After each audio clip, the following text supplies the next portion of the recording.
How's it going, guys? We're back with another iPhone 15 unboxing. In today's video, we're looking at the iPhone 15 Plus in the pink and in the blue. Can't wait to get into it. Let's jump right in. Right, guys, so we're gonna just jump right into the unboxing and we're gonna start off with the blue. All right, let's get right into it.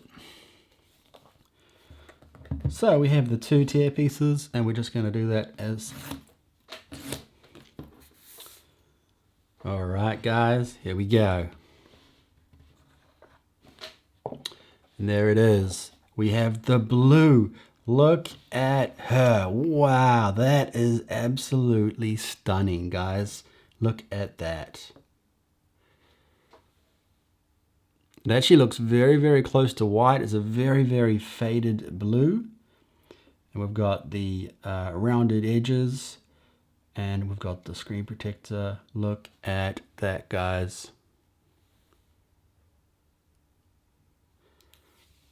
Oh, that is absolutely stunning. And we're going to have a quick look at what we get in the box here. So we obviously get the brand new USB-C, guys. We've got USB-C. So we have the pink in front of us, guys.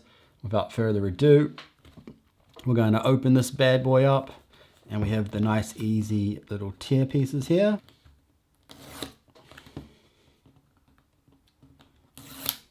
And we're going to open that right now. Oh yes, I must say the pink does look very, very nice. It's a much more vibrant color than the blue. The blue looks very, very white. Whereas I must say the pink is looking rather beautiful. What do you guys think? Let me know in the comment section down below what you think. What is your favorite color? I'd love to hear what you guys think is your favorite color. But we'll just have a look here at the beautiful iPhone in the pink. This is the iPhone 15. And of course we get another braided cable and yeah, not matching colors or anything. And then we get the stickers. And we have the big reveal, guys. We're going to open up and there we go. Oh. And there she is, guys. The pink in all her glory. I must say the pink is very, very nice. Big fan of the pink, to be perfectly honest. We're just going to place that to the side.